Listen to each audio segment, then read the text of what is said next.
Всем доброго утра, отличного настроения. С вами Вероника Тамтосова. Начинаем новый рабочий день. Конечно, начинаем с чего? С Якутии 24 и хорошего настроения. Итак, первое, что нужно знать в любую летнюю погоду, это что же у нас за окном, чтобы выбрать наряд не только красивый, но и удобный, чтобы в нем было не жарко. Итак, в центральных районах сегодня 10-22 выше 0, в заречной группе 11-20 со знаком плюс, в южных плюс 14, плюс 24, в Вилюйской группе 12-24 выше 0, в Нижнеленских 10-22 градуса тепла. В западных плюс 16, плюс 26. Колыма и Тегирской группе Улусов от 3 до 21 градуса тепла. В Янских от 0 до плюс 16. Но на северо-западе плюс 9, плюс 27 градусов. В столице в 6 часов утра температура плюс 14 градусов. Атмосферное давление 748 миллиметров ртутного столба. Ветер северо-западный 3 метра в секунду. Сегодня днем преимущественно без осадков. Ветер северо-западный 4,9 метров в секунду. Порывы до 15-18 метров в секунду. Температура днем плюс 20, плюс 22. Ну, такие хорошие кадры, летние, яркие, настроение поднимается, но если этого вам для того, чтобы улыбнуться, недостаточно, сейчас поделюсь еще одними интересными новостями. Вслед за недавним бумом видео с сурками, которые покорили соцсети, обязательно об этом расскажем чуть позже, русские туристы во Вьетнаме открыли для себя еще один необычный антистресс. На этот раз с участием пернатых. Гусетерапия – терапия – главное развлечение у российских туристов во Вьетнаме. Человек ложится, его засыпают зерном, на которое слетается толпа гусей. По словам вьетнамцев, пощипывание птиц обладают терапевтическим эффектом и быстро избавляют от любого стресса. Наиболее известное место для процедуры – ферма Дакстоп в долине Бонклай. Раньше это было обычное хозяйство, но после того, как фото разлетелись в соцсетях, туда потянулись туристы. Сейчас на ферме более 120 птиц, а сам массаж длится около получаса. Гостям также предлагают покормить и погладить птиц, покататься на буйволах и просто насладиться атмосферой сельского Вьетнама среди рисовых полей. Правда, добраться до долины непросто, ехать 10-12 часов от Ничанга и более 1000 километров от Фукуока. Но, судя по отзывам, аутентичные впечатления этого стоят. Ну, по мне, так это, конечно, странное развлечение, потому что раньше от гусей, помните, в детстве такие мультики, когда от гусей улетали. Но, тем не менее, может быть, улепетывать теперь не стоит, и правда, это такая интересная терапия. Но прямо сейчас переходим к другим, более серьезным новостям.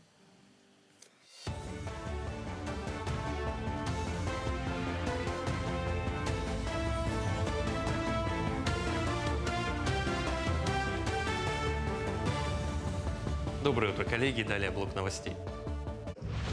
Жителей, переехавших в новую квартиру из-за сноса дома в рамках программы комплексного развития территорий, КРТ освободят от уплаты налога на доходы физических лиц при скорой продаже этой недвижимости. Законопроект об этом представил на общественное обсуждение Минфин. Инициатива ведомства направлена на создание единых условий для всех россиян, чье жилье было изъято для госнужд. Получив новое жилье, люди смогут приплюсовать к сроку владения новой квартирой срок владения старой, что в большинстве случаев поможет избежать уплаты налога. В законопроекте есть важная оговорка – этот порядок не будет распространяться на расселение аварийных домов. В рамках первого международного национального праздника Бакалдын в Нерюнгри состоялась официальная встреча главы города с делегацией из КНР. Для участия в празднике приехали представители города-побратима Хэйхэ и уезда Сюньхэ. Тесная дружба и добрые взаимоотношения между двумя городами направлены на плодотворное объединение усилий для дальнейшего расширения обменов и сотрудничества в таких сферах, как, например, культура, экономика и туризм. Было принято решение продолжить совместную работу по укреплению отношений и сближению народов двух регионов. Глава города отметил, такие связи помогут вывести двустороннее сотрудничество на еще более высокий уровень. Мы говорили о культуре, мы говорили о взаимообмене информацией определенной, что касается тех экономических связей, чем мы можем быть друг другу полезны. И мы говорили о дружбе народов, которые сейчас демонстрируют Россия и Китай, и наши города-побратимы будут, я думаю, что этому пути следовать. Хорошая, интересная команда. Для нас был такой интересный опыт именно сопровождения международной делегации. Они были довольны праздником, они довольны были гостеприимством. Помимо их, у нас была еще большая делегация из КНР, это 37 человек, тех оленеводов, которые были с разных районов Китая. Все остались довольны. Я думаю, что это мероприятие объединит нас и такой вот новый виток дружбы сделать для Нерюнгринского района и для уезда Сюньхэ и, в частности, города Хэйхэ. Арктический государственный агротехнологический университет начал приемную кампанию этого года. В этом году вуз ждет более 1000 абитуриентов, меняет правила подачи документов и запускает новые образовательные программы, в том числе с двойной квалификацией.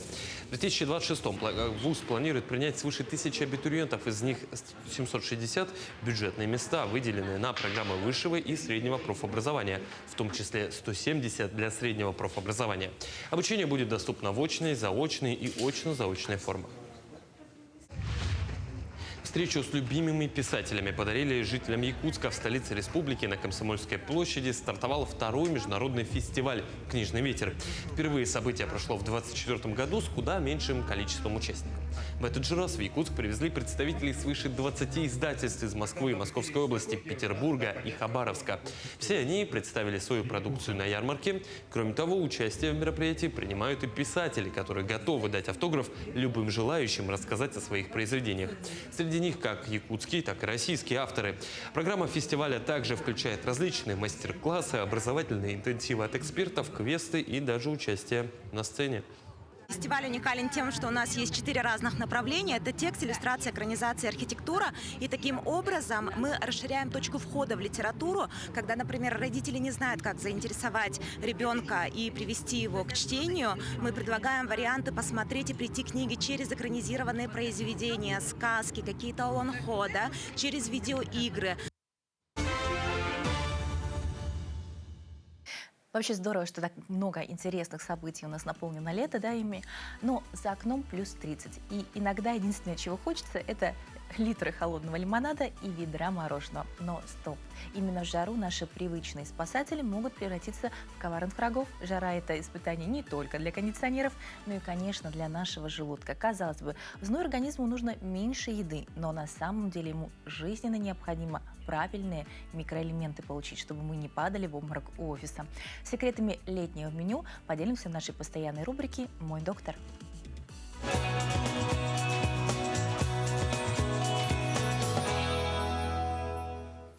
Доброе утро! В жару организм тратит меньше энергии на обогрев тела, кровь приливает к коже, а из внутренних органов, наоборот, отливает. Пищеварение замедляется, аппетит снижается. Жирная, тяжелая, острая пища в такую погоду может вызвать вялость, тошноту, изжогу, обострение гастрита или панкреатита. В жаркую погоду полезны легкие белковые продукты – рыба, отварная на пару запеченная, курица, индейка, заяц, но не жареные. Много свежих овощей и зелени, огурцы, помидоры, редис, листовой салат, сладкий перец – они содержат очень много воды и витаминов. Фрукты и ягоды, арбуз, дыня – их надо употреблять умеренно, потому что они очень сладкие. Яблоки, смородина, клубника. Очень полезны холодные супы, окрошка на кефире, без жирной колбасы, свекольник, гаспачо. Кисломолочные продукты, кефир, простокваша, наши любимые бык-пах-кумыс, айран, нежирный творог – они легкие и полезные для кишечника. Лучше избегать жирного мяса, копченостей, колбас. Они очень тяжело перевариваются. Майонезные салаты, они быстро портятся и очень жирные. Алкоголь тоже стоит избегать, особенно крепкий и пиво, которые усиливают обезвоживание, расширяют сосуды и могут спровоцировать тепловой удар. Также стоит избегать сладких газированных напитков. Они не утоляют жажду, а усиливают ее, дают нагрузку на почки и поджелудочную железу. Нельзя также очень соленые продукты, соленая рыба, чипсы, сухарики. Соль задерживает воду по законам осмоса, а в жару и так нагрузка на сердце и сосуды выше. Пить нужно маленькими глотками каждые 20-30 минут, не дожидаясь жажды. Когда жажда уже наступила, обезвоживание частично есть. Если нет аппетита, не надо заставлять себя есть через силу. Нужно перейти на дробное питание. 5-6 приемов пищи очень маленькими порциями. Люди старше 60 лет, пациенты с хроническими заболеваниями желудочно-кишечного тракта могут нуждаться в дополнительном приеме витамина D, несмотря на солнце. В Якутии его может не хватать. Также витамины группы В и магния. Перед приемом любых витаминных комплексов лучше проконсультироваться с врачом. Берегите себя и будьте здоровы!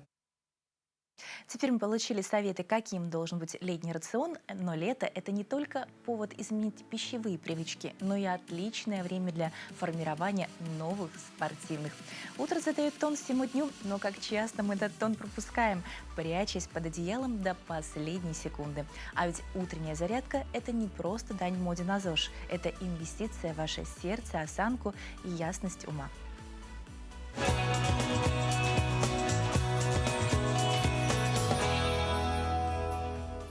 Всем доброе утро! Просыпаемся и начинаем заниматься активной йогой вместе с нами. Первое упражнение. Встаем на коврик или на пол. Поднимаем одну ножку вверх, вдох. С выдохом поднимаем ручки вверх и отводим ножку через сторону назад. Вытягиваемся ручками вперед. Вдох. И с выдохом подтягиваете правое колено к себе, а руки к ушам. Выдох и вдох, и выдох. И то же самое сделаем на другую сторону. При выполнении этого упражнения следим за дыханием. Итак, поднимаем другую ножку вверх, вытягиваемся ручками вверх, вытягиваемся за макушку, вдох, и с выдохом вытягиваете ножку назад. С очередным вдохом вы подтягиваете колено, вдох.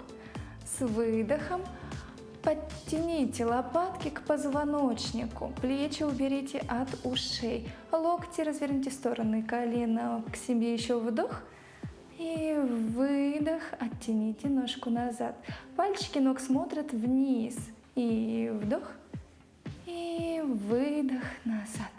Это сильное, балансовое и активное упражнение с утра. Следующее упражнение. Разворачиваем правую ножку, ставим шире ножки наши. Одна нога смотрит вперед, стопа разворачивается, а вторая в сторону. Это у нас вдох. С выдохом вы опускаетесь правой ручкой чуть ниже колена, либо на колено. И вытягиваете левую руку к потолку. Разворачиваете плечо назад и за макушкой вытягиваетесь и дышите. Вдох.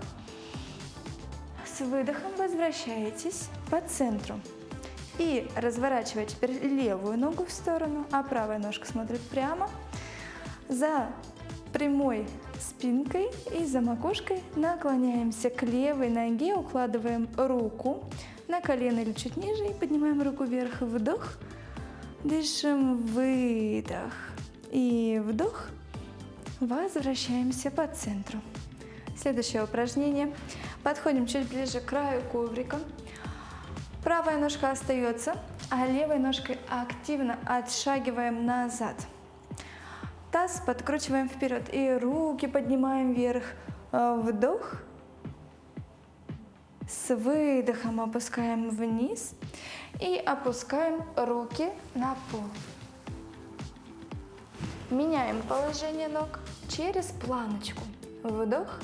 И с выдохом подшагиваете левой ножкой вперед. И из этого же положения поднимаете ручки вверх, вдох. И таз подкручиваете вперед. Выдох. Отталкиваетесь ножкой таким образом, чтобы вытянуться позвоночником вверх. Вдох. И опускаете руки вниз. Подшагиваете ножкой. И последнее упражнение. Становимся в позу стола. Запястье под локтевым, локоть под плечевым суставом, колени под тазобедренным. И начинаем.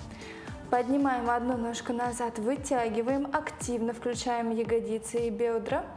И поднимаем противоположную ручку, вытягивая ее вперед. За макушку тоже вытягиваемся вперед, вдох. И с выдохом начинаем соединять. Правый локоть, левое колено, вдох, выдох и вдох, выдох и вдох и выдох. Затем меняем стороны. Вытягиваем сначала левую руку и правую ножку, вдох, за макушку вытягиваемся, выдох, соединяем локоть и колено, вдох. И выдох, и вдох, И выдох. 3 раз достаточно на одну и на другую сторону.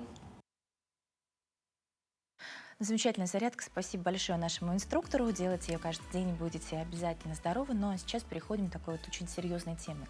Наркотики остаются одной из серьезных угроз для здоровья и безопасности людей, особенно подростков и молодежи. При этом профилактика начинается не только со специальных программ, но и с обычного разговора в семье, внимания к близким и умения вовремя заметить тревожные сигналы. О том, какие меры профилактики сегодня наиболее эффективны, как распознать опасность и куда обращаться за помощью, поговорим с нашим гостем. У нас в студии Татьяна Алексеева, врач-психиатр, нарколог. Доброе утро. Здравствуйте. Татьяна Васильевна, вот насколько актуальна проблема употребления наркотиков именно сегодня? На сегодняшний день она стоит фактически на первом месте, потому что сейчас очень распространилось употребление марихуаны и более таких дешевых наркотических средств, которые в себя как бы включают несколько более таких вот слабых, дешевых наркотических средств, после которых человек уже начинает, он, когда употребляет, он уже впадает в зависимость. Ну, вот куда первоначально обращаться за консультацией и помощью? То есть вот столкнулись, если родители или подростки с такой проблемой? Самое главное – это не теряться. То есть у нас есть самый главный офис, это Якутский республиканский наркологический диспансер. Он стоит по проспекту Михаила Николаева, 38. На 2-м этаже есть специальное отделение для подростковой наркологической службы. То есть телефон, у нас есть телефон регистратуры 8411 233 15 49. Вы можете позвонить по этому телефону, спросить, что нам делать, вам подскажут. Также имеется телефон доверия Якутского республиканского наркологического диспансера. Он работает круглосуточно. 8 924 591 10 20.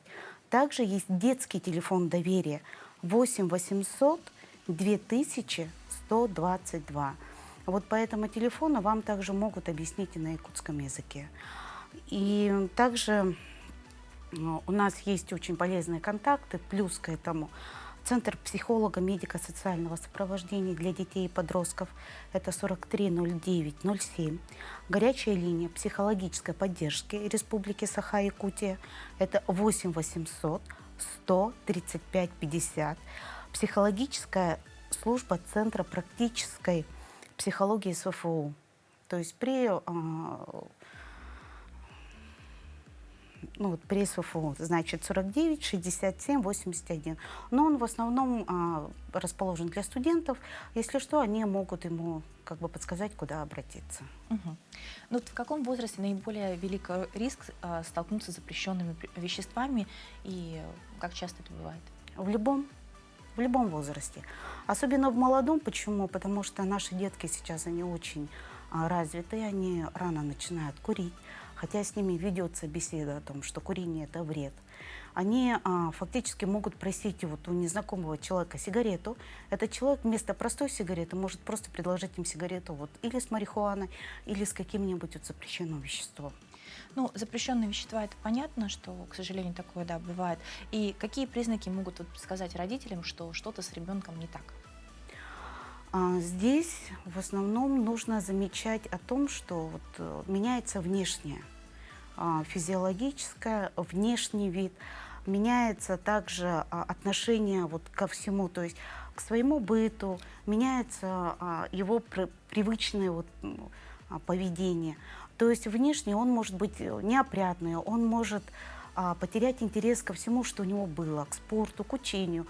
Он может стремиться именно к той компании, вот, которая именно дала ему возможность употребить вот это вот наркотическое средство, и он будет стремиться туда. Он будет скрытный, он потеряет количество, вот, например, он потеряет счет, где сон, а где бодрость. То есть он будет вот такой вот как бы расторможенный. Плюс к этому внешне он будет неопрятный, он уже не будет за собой смотреть. Зрачки у него или будут сужены, или будут очень такие расширенные, но они не в основном или резко влияют на свет, независимо от того, есть свет, нету света, или они будут, наоборот, очень расширены и не реагировать на свет. Он будет более бледный, он будет более уставший, он будет раздражительный. И в основном вот здесь вот уже, когда ребенок, подросток начинает, ну, как бы, и даже человек, который уже вступил на этот путь, здесь критическое крайне уже, ну, фактически замечают, что пропадает бытовая техника, пропадают деньги, пропадают, например, драгоценности. Это все исключается для того, чтобы продать и вот купить, как говорится, эти средства. Как правильно говорить с ребенком о вреде наркотических средств? Здесь самое главное, не нужно давить на ребенка. Потому что если, когда взрослый начинает давить на ребенка, на подростка, он начинает закрываться. Потому что у него защитная реакция срабатывает. Здесь нужно дать ему понять, что я с тобой рядом, что меня не надо бояться. Начинать надо с того, а ты слышал, вот такое, например, там, вот это вот наркотическое средство, вот его употребляют. Ты не подскажешь, вот почему? А ты слышал, что от него вот такие вот изменения происходят. И нужно выслушивать ребенка, что он говорит, нужно с ним иметь контакт. Если ребенка не слушать, он закрывается, он начинает искать именно подмогу, защиту, именно вот поддержку там, где его слушают. Вот. И самое главное дать понять ребенку, что вот я тебя люблю, я на тебя не буду давить, я тебя поддержу. Если ты мне доверишься, мы с тобой справимся. Что делать родителям, если они подозревают, что ребенок уже столкнулся с такой проблемой, и вот есть подозрение, что как бы ему об этом не только известно, но он уже повлиял на свой организм до употребления? Самое главное не закрываться ото всех. Это вот нужно обратиться в наркологическую службу. В Якутском республиканском наркологическом диспансере есть отдельная служба, подростковая наркологическая служба. То есть там еще есть отдельный вход. Нужно позвонить вот по номеру, который я сказала выше, и объяснить ситуацию, подойти туда вместе с ребенком, и там вам окажут полноценную, квалифицированную помощь. Какие вы простые вещи профилактики рекомендовали родителям вот при работе со своими детьми? Нужно говорить, нужно разговаривать с ребенком, говорить о вреде употребления наркотических средств, говорить о том, какие изменения могут быть и во внешнем, ну, вот, как бы и во внешней среде, и во внешнем виде, и о том, какие изменения могут быть в головном мозге, какие изменения могут быть, даже если чуть-чуть попробовал. То есть есть такой миф, что я чуть-чуть попробовал один раз, все, я больше могу как бы и отказаться. Нет, на самом деле это не так. То есть родитель должен дать понять ребенку, что наркотики – это опасность. И опасность – это как бы не взрослая игра, а путь в никуда. Ну, то есть, проводятся ли в школах такие беседы, может быть, даже на уровне уже подготовки в детских садах специалистами? Да, проводится. У нас в школе имеются психологи, которые дают консультацию. Наши подростковые психологи ходят по школам, делают, ну, как бы преподают то есть можно лекции. и к ним обратиться, родителям? Да. Проводят лекции, проводят как бы этот все. У нас даже есть специально приказ, по которому мы вот ходим по школам и определяем, употребил ли ребенок наркотические вещества или нет. Ну, то есть и родитель также может обратиться к школьному психологу и попросить помощи. Да. Спасибо большое. Будем надеяться, что наши дети с этим не столкнутся. Ну, по крайней мере, теперь мы будем знать, как с ними в этом беседовать. Ну, каждый день хранит десятки историй. Одни героические, другие трагические, третьи курьезные. Наша рубрика «Даты и события» — это возможность оглянуться назад и понять, как прошлое откликается настоящим и какими знаменательными событиями заполнил каждый день.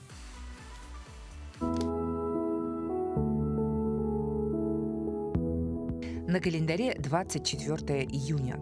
Сегодня День Республики Чувашия. По народному календарю День Варнавы. На Руси говорили «на Варнаву не рви травы». Считалось, что в этот день по травам по лугам катается неведомая сила. Этот день в истории. В 1710 году основано царское село близ Санкт-Петербурга. В 1941 году в этот день образовано Советское информационное бюро. В 1945 году в Москве состоялся Парад Победы.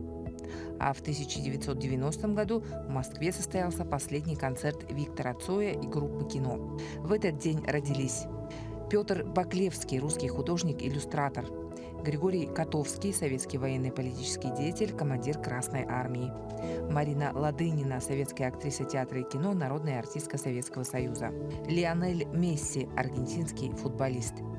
Именины сегодня отмечают Ефрем и Мария. Признавайтесь, кто же ловит себя на мысли, что выглядывает в окно не ради погоды, а чтобы проверить, как там ваши посадки в огороде? Сезон битвы за урожай открыт. Прямо сейчас расскажем, что из современных средств поможет его сохранить, чтобы радоваться осенью вкусным и красивым заготовкам.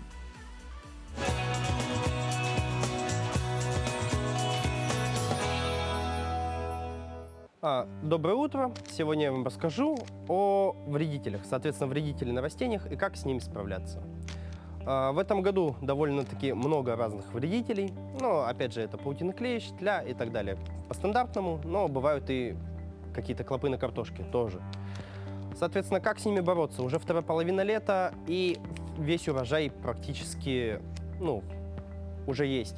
Надо щадящими препаратами. Но если применять препараты сильные химические превентивно, вот, например, вот такие, Санмайт от паутинного клеща, Тепеки от тли, и от всех остальных растений, весной до цветения каких-то растений, например, либо при высадке каких-то растений, то будет достаточно сильная защита. Опять же, надо смотреть срок ожидания. У Тепеки 55 дней, у Санмайта 30.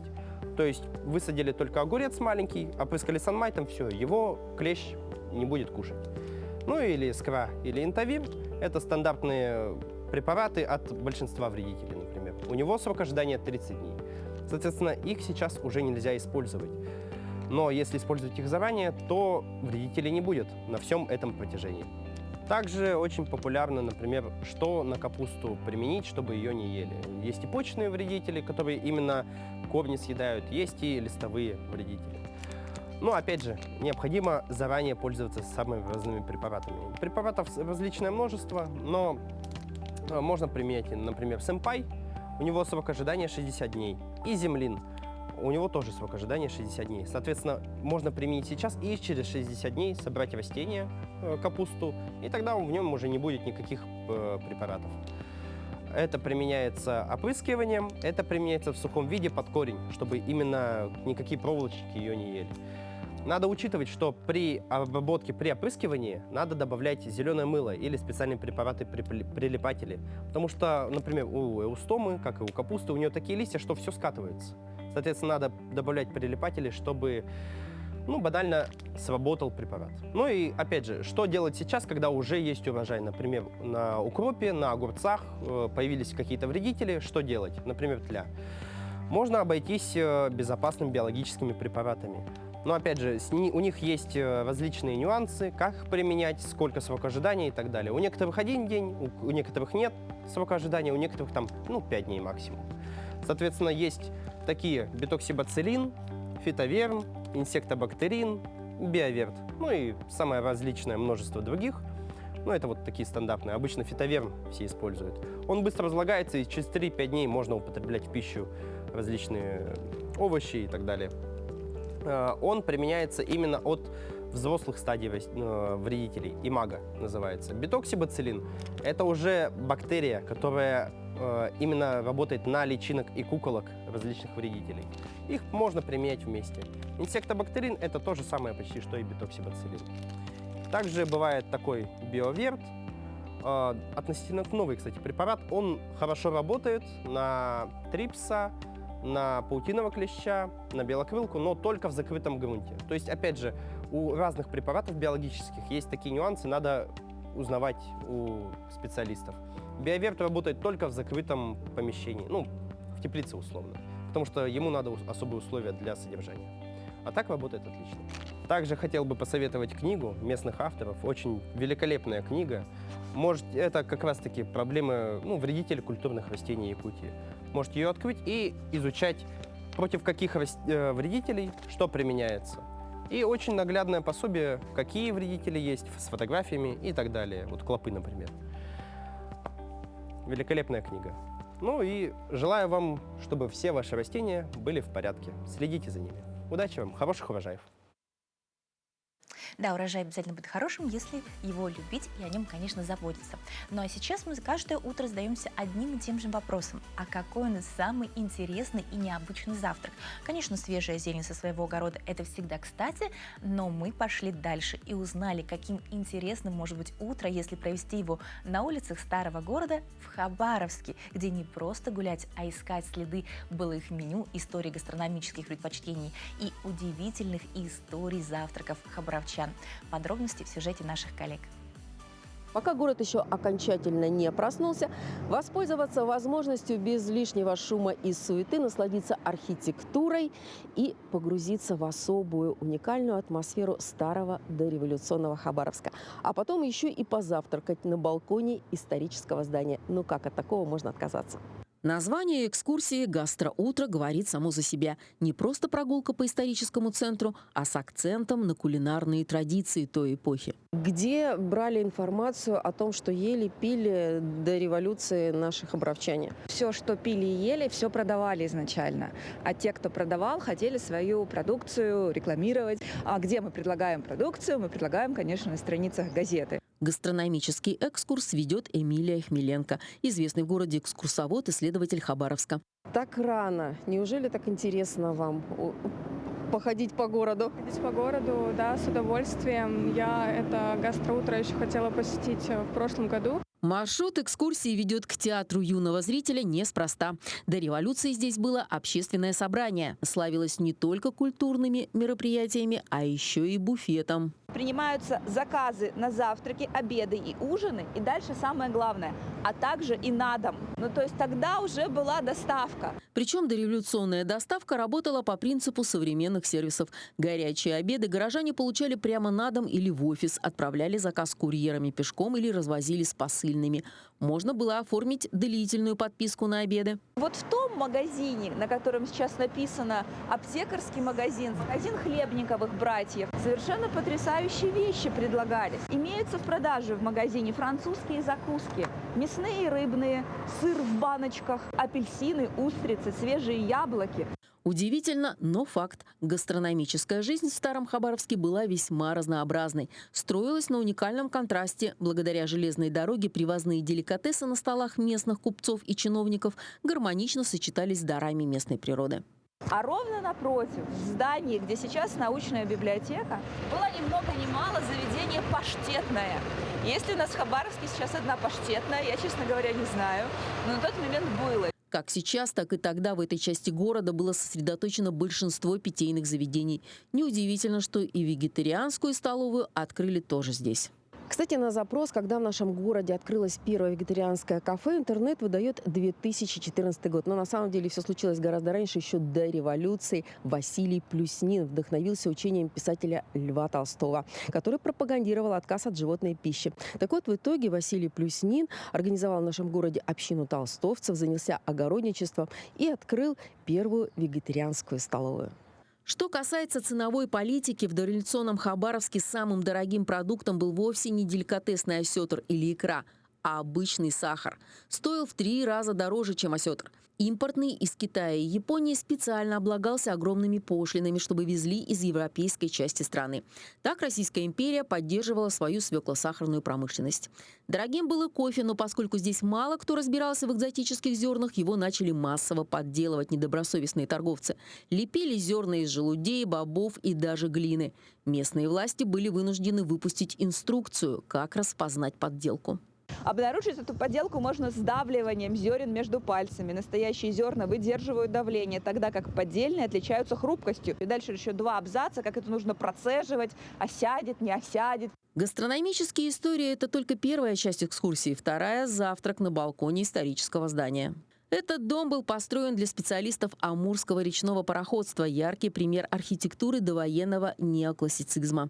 Гостей встречает Анастасия Павлова, хозяйка исторического балкона. У нас уже поспели круассаны в духовке, горяченькие, прям вот буквально обжигают руку. Заварили уже наш тоже авторский чай, домашний на наших травах, собранных в разных уголках Приморья и Хабаровского края. 5 лет назад семья Анастасии поселилась в историческом здании. С этого момента их жизнь буквально заиграла яркими красками. Виды на город радовали глаз, живописные закаты и рассветы поднимали настроение и давали простор для фантазии. Именно тогда и появилось желание поделиться этой атмосферой с другими. Так родился совместный экскурсионно-творческий проект «Гастроутро». Формат «Гастроутро», он уникален тем, что мы можем и узнать что-то новое, интересное, и посмотреть старый дом, какой он изнутри, как в нем сегодня живут люди, полюбоваться шикарными видами с балкона, да, и как будто просто побыть гостем в своем городе. И это лишь одна из многих экскурсий в нашем городе, которые позволяют взглянуть на Хабаровск даже его коренным жителям с совершенно другой стороны.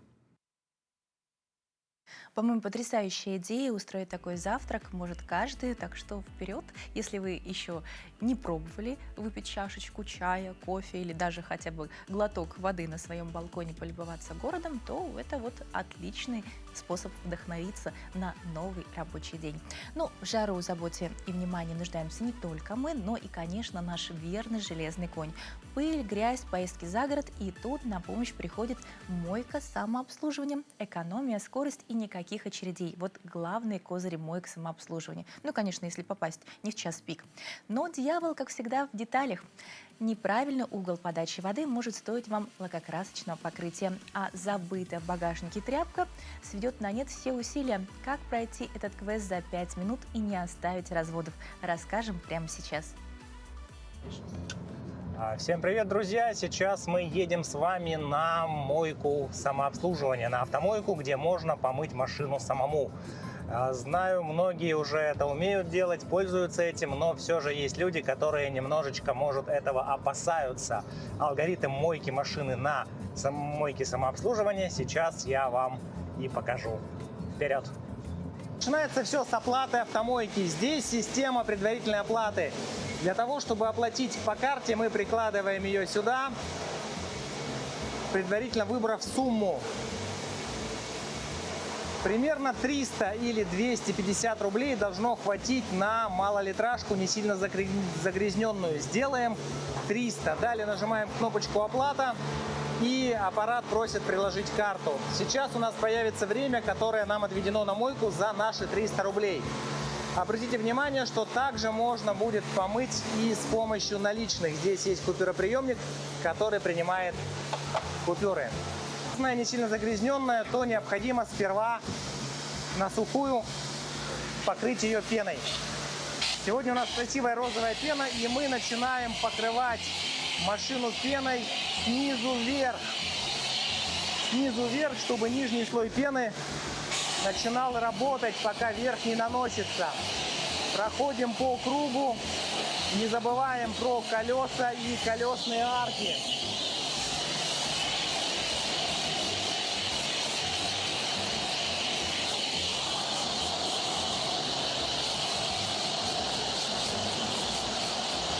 Вот таким образом равномерно нам нужно покрыть автомобиль пеной. И самый важный момент – кнопка «Пауза». Мы нажимаем паузу, чтобы у нас не считалось время, не капали наши денежки. Вставляем обратно пистолет, и пена должна немножко поработать. Она должна размягчить въевшуюся грязь. Как правило, 3-4 минутки для этого вполне достаточно. Сейчас она будет стекать, забирая с собой крупицы грязи и песка, после чего мы приступим к смыванию этой пены. В руке пистолет с водой. Сейчас мы начнем смывать пену, и делать будем это сверху вниз. Естественно, нужно снять автомат режима пауза и включить режим вода. Вот мы видим, что вода, и пошло отсчет времени. Итак, поехали.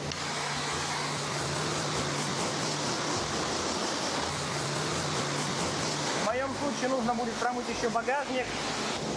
Что касается боковых поверхностей, то смывать их лучше вот так, крест-накрест. Работаем сперва горизонтально или вертикально, а потом перпендикулярно этому. Вот таким образом. Если у вас сильные загрязнения в колесных арках, то их тоже можно здесь, конечно же, промыть. Этот принцип мойки называется бесконтактный, то есть здесь мы с вами не работаем тряпкой, переходим к левой стороне машины, также меняем направление, используем перпендикулярные, крестообразные движения, промываем колесные арочки.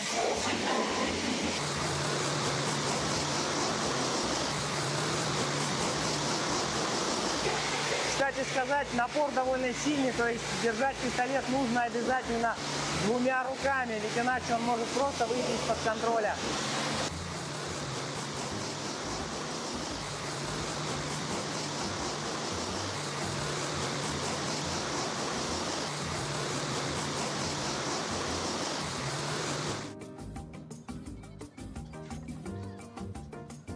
Сейчас нам остается только собрать лишнюю воду с кузова автомобиля.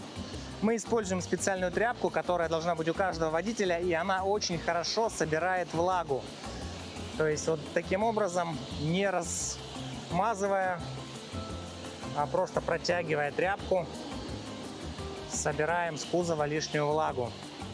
Что ж, вот и закончилась эта несложная, быстрая процедура, доступная каждому. Любой автолюбитель без проблем может, имея в кармане 300 рублей, помыть автомобиль быстро и качественно. Содержите ваших железных коней в чистоте, и они прослужат вам долго и верно. Будьте чистыми, будьте здоровыми. Всего доброго, пока-пока. Мне очень интересно, очень поучительно. Даже, наверное, я решусь свой автомобиль помыть самостоятельно. Итак, дорогие друзья, мы все ждали этого момента. Сегодня объявляем итоги нашей завершающей ювелирной игры от ювелирного дома Керге. Вы можете выиграть талисман. Как это было? Ну, задавали вопрос, если вы пропустили, да, что вы сделали за последний месяц, чем гордиться. У нас 30 ответов, все очень интересные. Каждый вложил, свои мысли, получается, свою такое настроение, прям видно, что описывает. Например, участвовала в 3 забегах. Этим точно нужно гордиться, да? Решилась на эндопротезирование тазобедренного сустава, такое серьезное для здоровья, да? Я радовалась жизни после серьезной операции на сердце. Это просто потрясающе. Здорово, что она удачно прошла. Желаем вам здоровья. Сделала утреннюю зарядку. То есть, и это тоже на самом деле достижение, ведь так сложно себя заставить. Горжусь тем, что начала регулярно высыпаться и следить за здоровьем. То есть вот по здоровью очень много комментариев. Участвовал в эсэхе и заняли 3-е место. Все, поздравляем. А теперь давайте нашим рандомайзером подведем итоги. Мы уже ввели интервал. Сейчас сгенерируем, кто у нас победитель. Так, это номер 26. Так, сейчас у нас вся наша утренняя программа считает. 2, 3, 4, 5, 6, 7, 8, 9.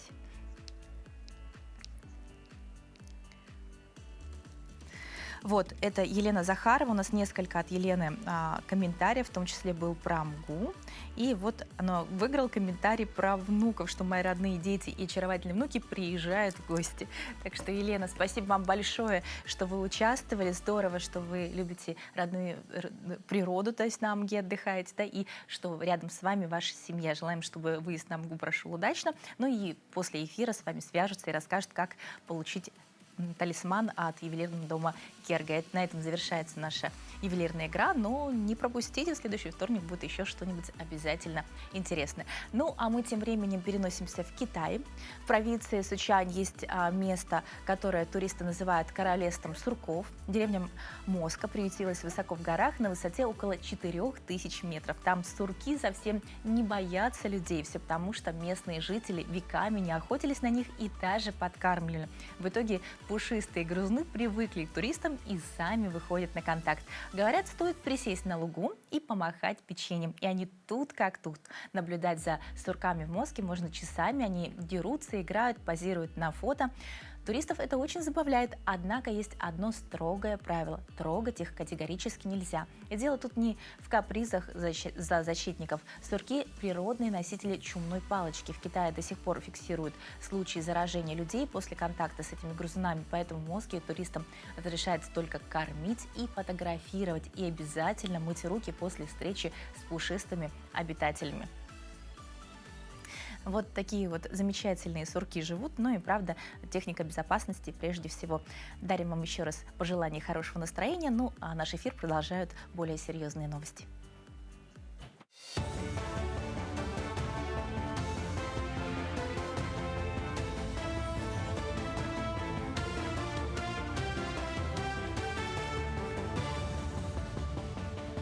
Мы продолжаем рассказывать о самых заметных событиях в республике, стране и в мире.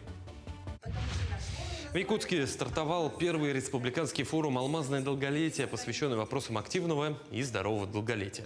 Работа форума организована на 3 тематических секциях: «Здоровый ресурс долголетия», «Стартап 50+» и «Время активного возраста».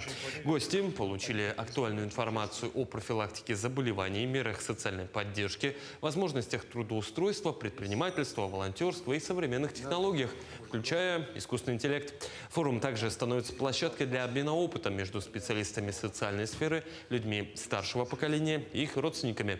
В завершении мероприятия среди участников прошел розыгрыш главного приза настоящего якутского бриллианта. Здесь мы рассматриваем как один из, так скажем, приоритетных, как одна из приоритетных задач – это развитие сферы услуг, профессиональных услуг для старшего поколения, которые нуждаются в поддержке, а может быть и в постороннем постоянном уходе. И, соответственно, развиваются такие направления, как социальное обслуживание в полустационарной форме, это дневное пребывание. Развиваются сегодня такие формы обслуживания, как социальные услуги на дому. Подготовка к Обилимпиксу идет полным ходом. В столице республики прошла встреча Минобра с участниками Всероссийского чемпионата профессионального мастерства среди ветеранов СВО. 6 бойцов специальной военной операции представят республику на отборочном этапе, который пройдет в Казани с 26 июня по 1 июня. Они выступят в специальной категории в 5 направлениях. Это ремонт автомобилей, поварское дело, электромонтаж, вождение и изготовление мебели. На встрече обсудили последние детали подготовки и пожелали участникам успехов в предстоящих состязаниях. Победители казанского этапа получат путевки на национальный финал в Москву, где смогут побороться за звание лучших в стране. Раньше работал водителем, и поэтому очень близко знаком с разборкой двигателя. Ну и решил себя попробовать в соревнованиях. В том году приехал первый раз в Казань. Вот, в принципе, доволен результатом, что занял практически 8-е место из 40, по-моему, человек. Ну, как бы, я считаю, на первый раз это неплохой результат. Мотивация какая, как говорится, накопиться опыт, в основном участие, самое главное, мне кажется, тоже немаловажный фактор, потому что там очень много таких же, как я, чтобы было общение. Новые объекты культуры появятся в Якутске в рамках реализации мастер-плана строительства детских школ, искусств, культурно-досуговых учреждений. Нового комплекса Высшей школы музыки имени Босикова станет частью подготовки города к 400-летнему юбилею, который отметит уже в 2032. Мастер-план развития Якутска до 30 года утвержден президентом Российской Федерации Владимиром Путиным и предусматривает масштабное обновление социальной инфраструктуры. Большинство культурных объектов будут построены в синхронизации с национальными проектами «Молодежь и дети» и «Семья», инициированными также главой государства. В дни проведения Сахтуймады этого года для жителей и гостей Якутска организуют специальные автобусные маршруты по местности Усть-Хатын. Маршрут номер 155 Медцентр Усть-Хатын Медцентр 27 июня будет ходить каждые 10 минут в ночное время с интервалом в 20. 28 июня до 17:00 каждые 10 минут, затем каждые 20. Маршрут номер 156 Автовокзал Усть-Хатын Автовокзал 27 июня будет курсировать каждые 12 минут в ночное время каждые 20. 28 июня интервал составит 15 минут. На этом все. Хорошего дня и оставайтесь на нашем телеканале. Вопросы регистрации по месту жительства продолжает наш эфир. Немножко у нас техническая накладка. Ну, тоже техника устает, у нас тоже лето. Но мы продолжаем, да, именно о регистрации по месту жительства и пребывания. Он возникает у многих при переезде, покупке жилья, поступлении в учебное заведение или оформлении различных документов. Это сейчас очень актуально, особенно наши студенты сейчас переезжают. Какие правила действуют сегодня, куда обращаться и что важно знать, чтобы избежать ошибок? Об этом поговорим с главным специалистом клиентской службы «Мои документы» Николаем Афанасьевым. Николай, доброе утро. Доброе утро. Ну, конечно, это очень актуально, особенно в период абитуриентов, да, когда они должны зарегистрироваться. Вот что считается постоянной регистрацией, а что временной? Постоянное место регистрации считается вот именно там, где вы проживаете, и там ставится штамп в паспорте обязательно. А если же по временной прописке, там можно прописаться от 90 дней до 5 лет. И там выдается, уже не ставится никакой штамп в паспорт, а выдается свидетельство формы номер 3. Ну, получается, у нас в паспорте остается штамп о том, что мы прописаны постоянное место жительства, а временную прописку мы предъявляем уже отдельным документом. Да. В какой срок после приезда нужно зарегистрироваться по новому адресу? Есть ли какие-то нормативы? Так, по закону, если вы выписались с места прописки, то вы обязаны в течение 7 дней уже прописаться по новому месту жительства, ну, по новому, новое помещение. А если я не успел? Ну, там уже тогда будет штраф. Есть ли какие-то ограничения, то есть по срокам, там штраф за 10 дней столько, там свыше? Ну, там прям таких сроков нет, но там просто сумма будет меняться. Если есть выявление, да. Можно ли оформить регистрацию, не выходя из дома? Это очень актуально, когда речь идет о взрослых людях или просто у тех, у кого нет времени. Да, конечно, но для этого потребуется обязательно подтвержденная учетная запись в госуслугах. Там можно прописаться как временно, так и постоянно. Если временно прописываетесь, то там можно выбрать просто электронный документ, который придет в ваши госуслуги. То есть даже никуда ходить не нужно. А при постоянной прописке это, конечно, можно будет заполнить. Там очень все быстро, но надо будет подойти для проставления штампа. А каким образом получается согласие собственника? Согласие собственников. Там во время приема, если вы являетесь не собственником квартиры, то надо будет указать паспортные данные собственника всех, и им придет уже согласие. Но для этого у них тоже должны быть госуслуги. Ну, то есть им тоже не придется выходить из дома. Им Отлично. Какие документы требуются для регистрации по месту жительства? Если вы собственник, то там хватит просто вашего паспорта и выписки из ЕГРН. А если вы не собственник, то там уже нужно будет личное присутствие собственников, ну, если вы подаете именно бумажно, через МФЦ, например. А если электронно, то только согласие. Согласия обязательно должны быть нотариальные. Ну, в общем-то, удобно, как будто бы через госуслуги, да? Может ли собственник жилья зарегистрировать человека без личного присутствия? Да, конечно, он может. Там потребуется только нотариальная доверенность, и там обязательно должны быть полномочия на прописку, на подачу документов и на получение самого результата. И обязательно должен быть паспорт доверителя. Влияет ли регистрация на получение государственных услуг и выплат?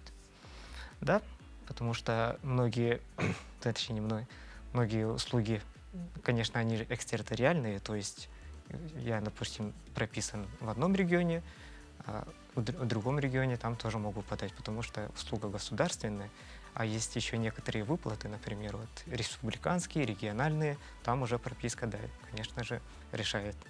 То есть лучше все-таки регистрироваться там, где ты планируешь какие-то социальные гарантии получать. Можно ли одновременно иметь постоянную и временную прописку? Да, можно. Можно иметь и постоянную, и временную. То есть это никак ни на что не влияет. Как прописать новорожденного? Так, если через МФЦ, то там потребуется только паспорта родителей и свидетельство о рождении. А если подаете через госуслуги, там надо будет просто ввести данные родителей, и свидетельство придет в личный кабинет того родителя, который уже подал саму заявку. И ребенок будет прописан? Да, уже будет прописан. Нет, имею в виду, где прописан? Прописан по месту регистрации одного из родителей, получается? Да, обязательно. Вот вообще в какой срок делается прописка? Срок подачи, если бумажная через МФЦ, то там прописка делается в течение 9 дней. А если через госуслуги, то там уже будет только 7. Точнее, даже в течение 6, может, даже и быстрее будет. Паспорт мы при этом оставляем, получается, многофункциональному центру? Да, обязательно. Для того, чтобы поставить штамп. Мгм. Ну, то есть нужно иметь в виду, что если мы бумажно подаем, то, соответственно, нужно рассчитывать, что этот срок у нас в паспорте не Да, будет. конечно. А если мы подаем через госуслуги, А если это через госуслуги, то там ничего, паспорт не надо будет никуда передавать, да? да, передавать. Просто ждете, когда вас вызовут, и там уже идете, ставите штамп себе в паспорт, ну и уже. Ну, получается, сейчас, да, очень актуально то, чтобы именно иметь подтвержденную как бы аккаунт в госуслугах. Учетная запись. Да, подтвержденная. спасибо большое. Вот скажите еще раз, как можно получить консультацию в многофункциональном центре, допустим, по телефону, онлайн, чтобы, если вдруг возникли вопросы, уточнить?